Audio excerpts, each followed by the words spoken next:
Welcome back. Now, to further customize the student experience from within a course, you're going to notice here that when you are creating the course, you have draft mode for both lessons and for modules.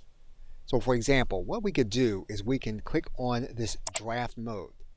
And you're going to see here that we can select when students will get this particular module.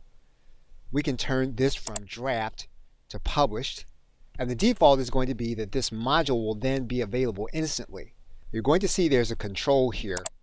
And if we click this button, you'll notice then that individuals can get access to this module instantly, or we can change this to a dripped format.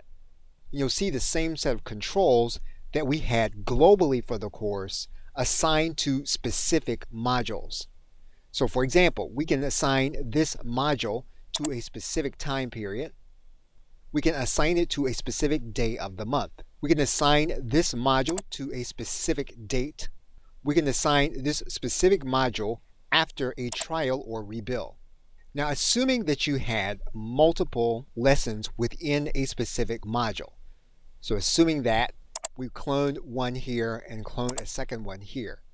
And if the module is available instantly, you could make it so that each of the lessons appear at different points in time. So for example, we can go into the draft area. We can then turn on the publish control, and we can then change the access or timing.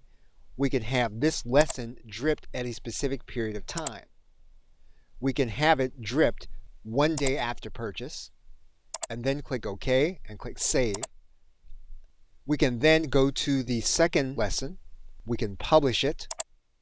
We can change the access timing. We can turn this lesson to dripped. We can then click on the time period, and we can make this 2 days. We can then click OK. We can then click Save.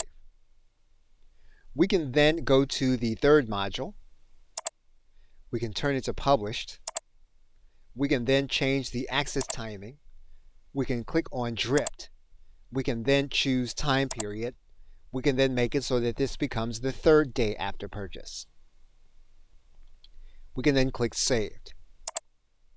And what's going to happen now is that your customer or student will get access to one module immediately. They'll get access to the lessons at intervals that we specify. And this gives you more control over the student experience. Okay, so with that, thanks, and I will see you in another video.